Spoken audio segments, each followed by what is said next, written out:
and we know that it's been our experience that one of the biggest areas for conflict and consternation really has been the fiscal agent relationship. So hopefully today's conversation will illuminate some ways to set up a strong fiscal agent relationship, as well as to further your ability to continue to obtain dollars, even if you don't have your own 501c3. Also, so this is being recorded and obviously will be on the member portal. There will also be a fiscal agent considerations document that this is pulled from, that this conversation is pulled from on the member portal as well. So I'm controlling Jessica's screen. How do I move? There we go. So legally, there's actually two different terms when people think about fiscal agent. There's actually a fiscal sponsorship and a fiscal agent. A fiscal sponsorship really is a different type of relationship than a fiscal agent relationship. A fiscal sponsorship is between a nonprofit and a project, often a charitable event conducted by a group organization that does not have a 501c3 status.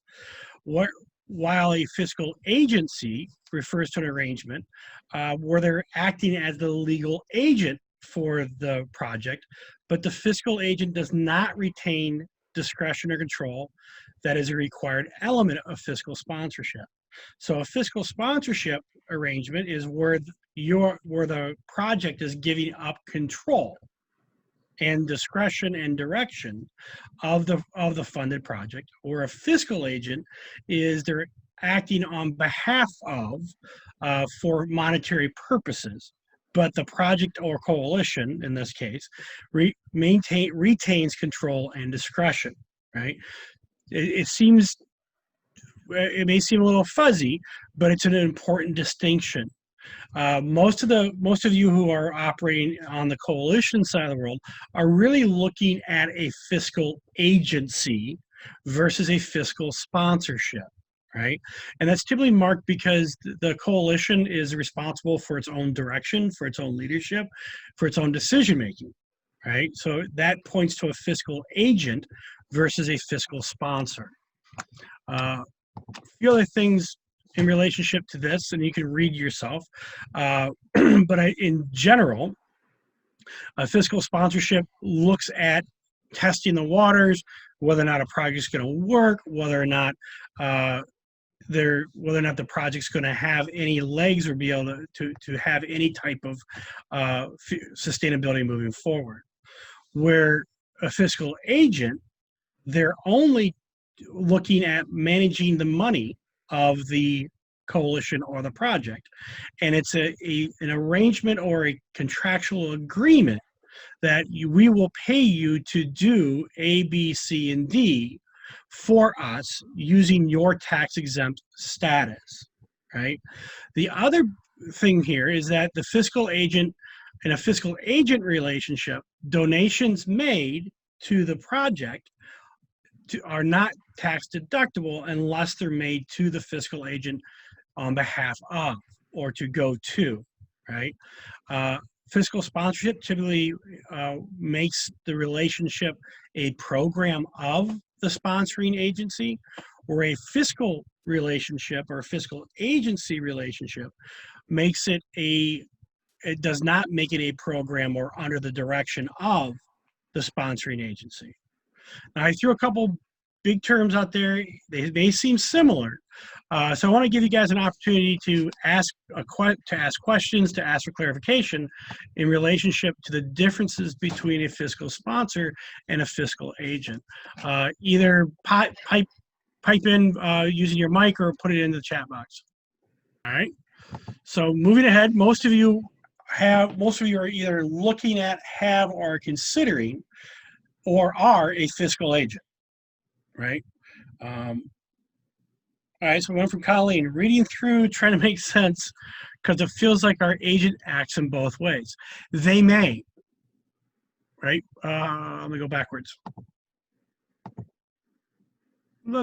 They may act in both ways, and it's part of the process and understanding to determine which one what role are they playing? And as we talk through setting up the relationship, we'll talk through a little bit about how you set it up to make sure that you're both on the same page, right? And we do find that many fiscal agents tend to act as a sponsor when left to their own devices and when things aren't defined very well.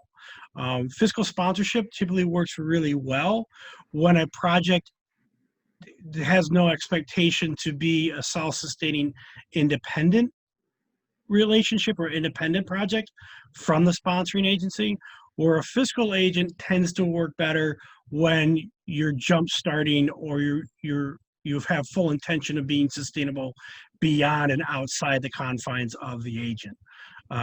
Hopefully that makes sense a little bit. And so going back to Colleen's point, yeah, we're definitely expected to be self-sustaining. So the relationship you want to be focusing in on really is a fiscal agent relationship, not a fiscal sponsor relationship. So moving back forward. So typical fiscal agent responsibilities. The fiscal agent is the legal grantee applied for when applying for funds, right? They are agreeing to apply for funds in their name on behalf of Project A or Coalition A. In general, it is their responsibility to monitor expenditure of funds for legality, right? So making sure that the funds are spent within inside the confines of the law, that they're also spent ethically. Another way of saying that is that they're adhering to the grant fiscal guidelines in which they're applying for on your behalf. The budget as well as they're responsible for budget oversight. Typically, it includes monthly financial statements, copies of all financial reports, year-end reconciliation, and other reports and documentation deemed necessary and appropriate by the sponsor, by the coalition or the project that you're under that you're under agreement for. Many cases, it's also the fiscal agent also is contracted for or agrees to for a fee, provide accounting services to distribute payroll, pay invoices, employment wages, and all those things that most coalitions don't have when it comes to managing federal funds or managing employees. So going back to the question that Colleen had, the first question that comes to mind is if we adhere to such as DFC guidelines, can your fiscal agent tell you cannot spend funds in that manner? Typically, no.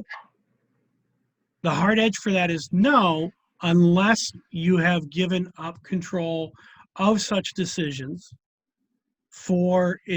within the contract or memorandum of understanding that the coalition and the fiscal agent have signed and agreed to, right? Their first role is to make sure that things are being spent legally and then ethically. So, and so no, typically they do not have the authority to tell you no, as long as you're spending money inside of the appropriate legal parameters and ethical parameters, meaning fiscal guidelines. Other responsibilities, obviously maintaining all records, right, is really important. And many of you also are the employees of the fiscal agent. So it's typically the responsibility of the fiscal agent to oversee the employees as it relates to employment, right, and employee conduct. This is also typically shared or detailed and further detailed inside of the contract or the MOU signed between the coalition and the fiscal agent. And this typically, when it comes to a hard edge around employee, is while you may be an employee of the fiscal agent, you're really responsible for your actions to the coalition, and it's the fiscal agent's responsibility to make sure that you're not doing anything, that you're doing what you're supposed to be doing within the confines of employment law. So if you're supposed to work in 40 hours a week, they have every right to ask you to justify how you're spending your time during that 40 hours a week. If you have to do certain things to take time off to make sure they pay you, they have every responsibility to make sure that you're filling out the appropriate forms to demonstrate you've taken the time off and it's attributed appropriately, right? And so you think about a hard edge of a fiscal agent. Their job is to make sure that you're not spending money illegally, that you're not spending money unethically with inside grant guidelines. More times than not, they are hiring employees on behalf of the coalition, and they're supervising employees at least in relationship to compliance with employment law and rules in the jurisdiction in which the employee is hired under, right? Those are typically the hard edges when it comes to responsibilities of a fiscal agent. Now, other things can be given up or given away or taken from the fiscal agent based upon the MOU that you have, right? Another question from Colleen. Do they have the right to set your salary based on their agency and not comparable salary with other coalitions? Colleen, it depends, right? Typically, the coalition would set its salary and put it in the MOU that the coalition has the authority to set budget, including payroll and compensation for all employees of the assigned to the coalition, and not the agency that is the fiscal agent, right? Which actually points us to our next piece, which is what is the coalition responsibilities, or what is the funded, what is the sponsored, or the sponsored entity's responsibilities. And so when we look at your responsibilities, it is your job typically to manage the funded product or project. It's the coalition's job to set and oversee the programmatic direction of the funded project. Typically, the staff and contract management, hiring, supervision, et cetera, inside the confines of the funded project are the responsibility of the coalition, unless it's dictated otherwise in the MOU. Many cases we see MOUs where it's a shared responsibility, where the coalition gets to decide who they hire, who they don't hire, and then they oversee them. And then that's done in partnership with the fiscal agent to make sure that their hiring processes are followed and their supervision processes are followed, right? We typically see this a lot with larger fiscal agents, such as a health department or a school, or a larger nonprofit, that part of the agreement is that as the fiscal agent, you will abide by our hiring and supervision processes to include A, B, C, and D, right? And a lot of that comes into play when you're looking at identifying a fiscal agent and what you want from them. School districts and governmental entities typically have to follow a different set of rules and laws than, say, a standalone nonprofit, right? There's less freedom to determine for the coalition to decide their own future in terms of employment and compensation, the larger the agency is, or the more governmental the agency is, because there's typically municipal code or state law that governs governments and health departments and those kind of things. An MOU is your friend, right? When it comes to a strong, good fiscal arrangement, an MOU allows you to identify what each party is expected to do and under what circumstances those decisions are made, as well as typically how you resolve conflict and who's got the final say in conflict. The other item that when we look at MOUs is that it is typically should be seen as a contractual relationship with the fiscal agent for their time, expertise, and extra reporting that they have to do. Sometimes, and many times, a fiscal agent will take the project on and give back their time as in kind. Other times, the coalition may opt to, or the fiscal agent may opt to ask for a fiscal agent fee, which is typically up to 10% of the grant award. I It's been my experience that when you pay somebody to be your fiscal agent, there's typically a greater level of accountability and responsibility on both the coalition side and the fiscal agent, because you're purchasing a service from the fiscal agent, just like you would purchase a service, say, from us for evaluation services, right? So if you're paying somebody to do something, the coalition's got greater control and a greater authority than it is if they're not paying them, right? And that's one of the areas that we tend to see comes conflict, is like, well, you're not paying us to do this. This is more work, so we're going to do it the way we want to do it, as opposed to acknowledging, no, your time is valuable. We want to pay you, so that way you are getting your money. We understand our relationship, that it's not an integrated relationship. It is we're buying a service from you. Does that make sense to everybody at this point? So how do we create an effective fiscal relationship? It's the old saying that fences make good neighbors. When it comes to fiscal agent relationships, written documentation and written understanding makes for a good relationship. MOU should be very clear of what the agent's expected to do, how it's going to be communicated, what is expected from the coalition, what they will provide, what they won't provide, how the relationship will be dealt with if it needs to be amended, and then what happens if conflict arises, right? Several things that we should. Colleen, our MOU has been in existence since 2013. How do you approach revising the MOU? That is a good question. We recommend that that the fiscal agent relationship MOU is renewed annually and is reviewed annually, right? So if you have one, and if you haven't had that since 2013, a logical time frame to update that would be when you apply for your next 5 years worth of funding, right?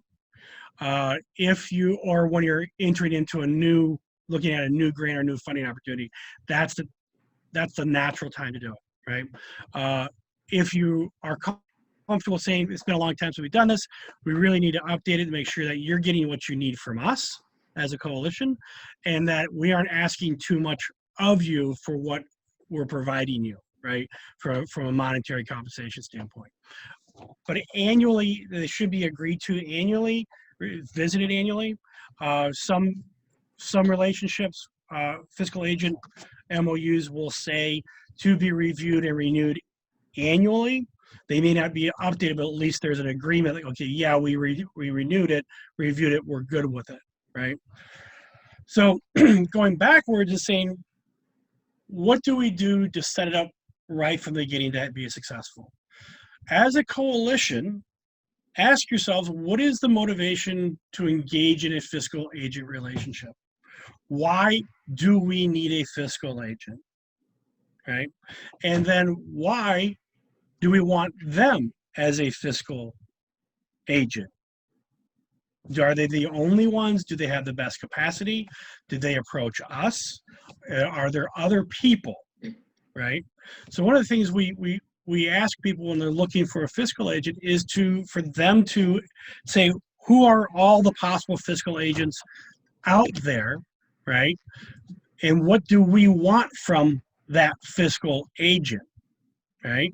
So it's like looking for a new job or looking for an employee. We're looking for a fiscal agent to do A, B, C, and D for us. Who out there has that ability? And then based off of that list, who is willing to be that person or that organization for us, right? And then as part of that, will you reimburse financially that fiscal agent. I always think it's a good idea because that way you're honoring their commitment and it reinforces the idea that they have that that you're purchasing something from them, right? Is there a mission fit between the potential project and the fiscal agent? Right. So if you're a substance abuse prevention coalition and you're going to the Chamber of Commerce, is there a mission fit, or is the mission so different of the fiscal agent that they don't understand what you guys do at all?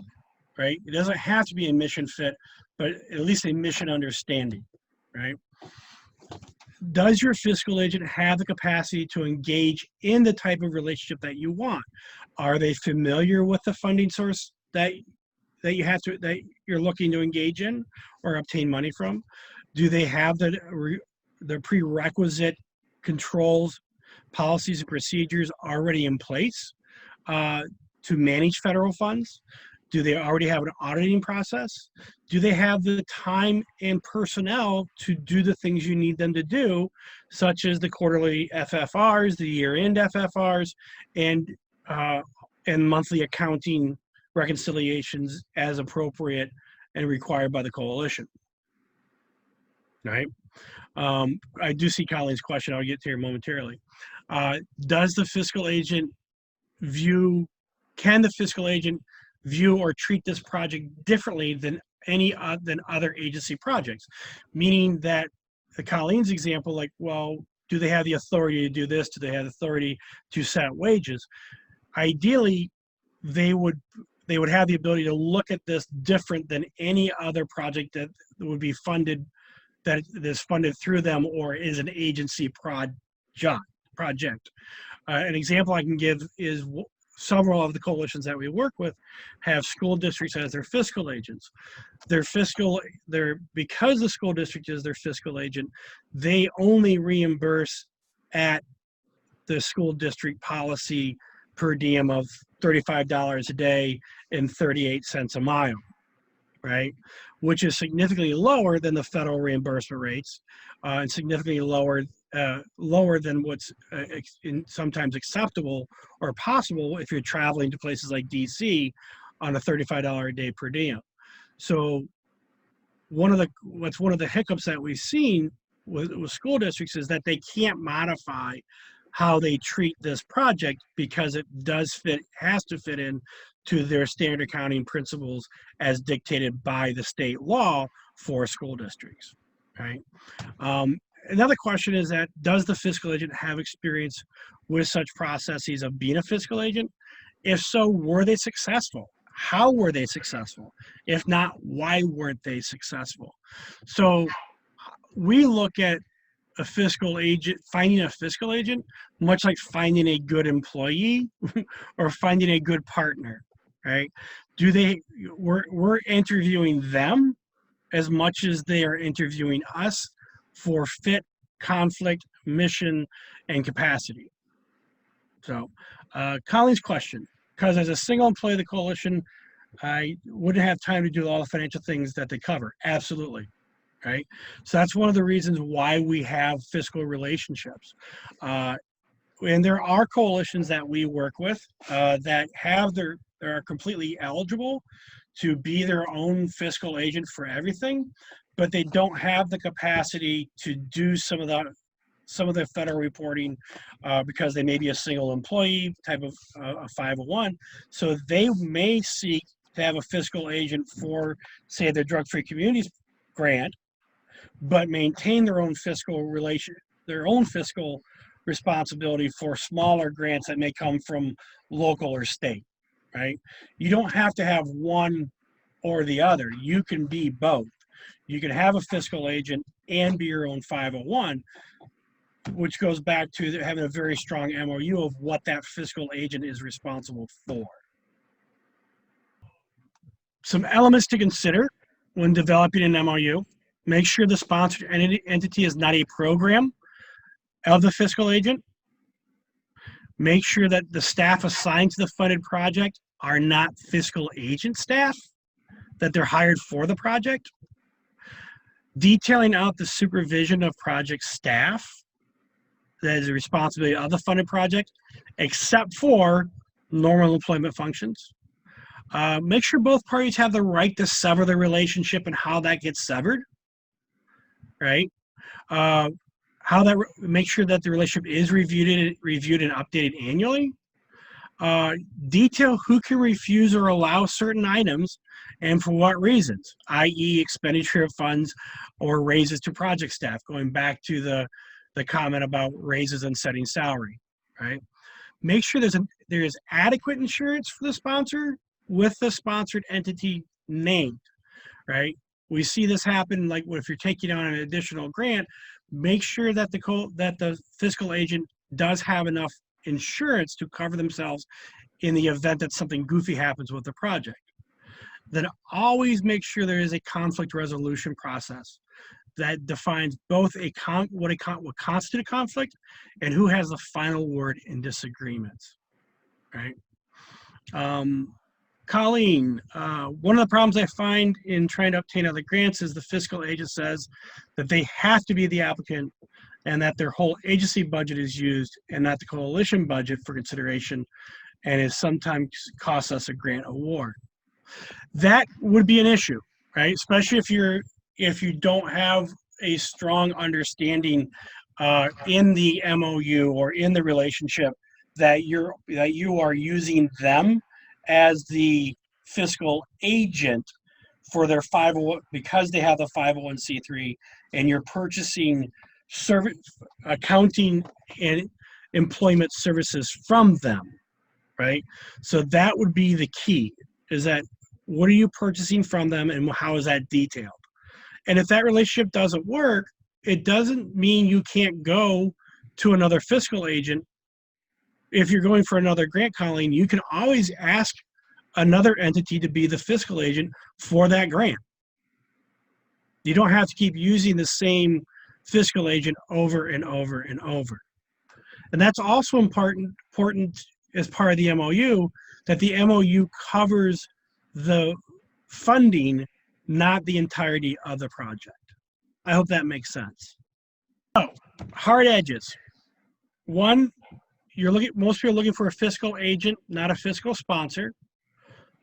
Fiscal, there are two different things. A fiscal sponsor is in whole control of all funding and treats it like a program of the fiscal agent.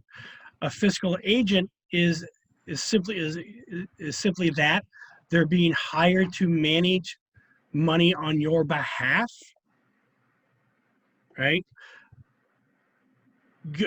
Hard edges lay out the expectation and responsibilities of the fiscal agent at a very bare minimum, that they're going to make sure that the money's spent legally and ethically, and that they will handle fiscal reporting and be responsible and accountable to the coalition for such progress reports and for transparency in budget.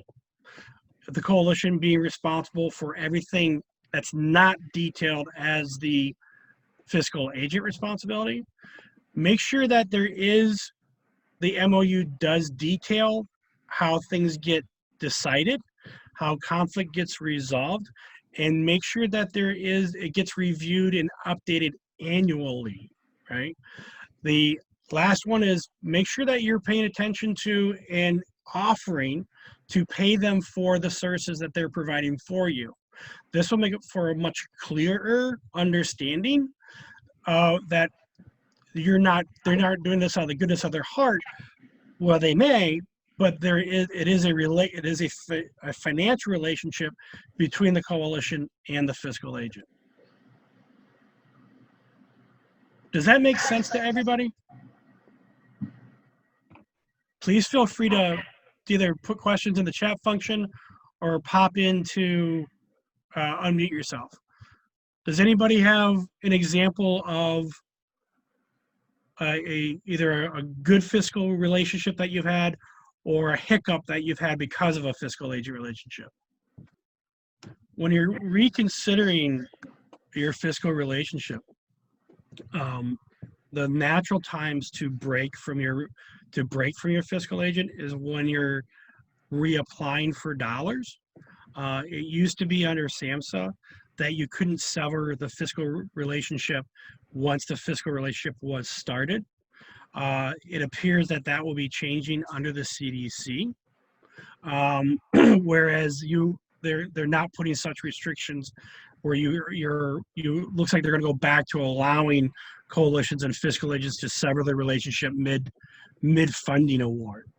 So the logical time, if you're looking at reconsidering your fiscal agent relationship, is when you're applying for your reapplication or when you're applying for new funding, for complete new funding, right? We do have coalitions that do have multiple fiscal agents based upon the needs and eligibility criteria for the funding. We do have several coalitions that do have their own 501c3 as well as a fiscal agent relationship. We also have ones that are hybrid where they're their own 501c3, but they'll purchase employment services from the fiscal agent, but not fiscal services, right? So the relationship is really self-defined. And if you don't know what your relationship looks like, look at your MOU. And if you are a fiscal agent and you're looking to sponsor somebody, recognize that the MOU works both ways. It protects the fiscal agent as well as protecting the coalition or the project that you're going to be the fiscal agent for.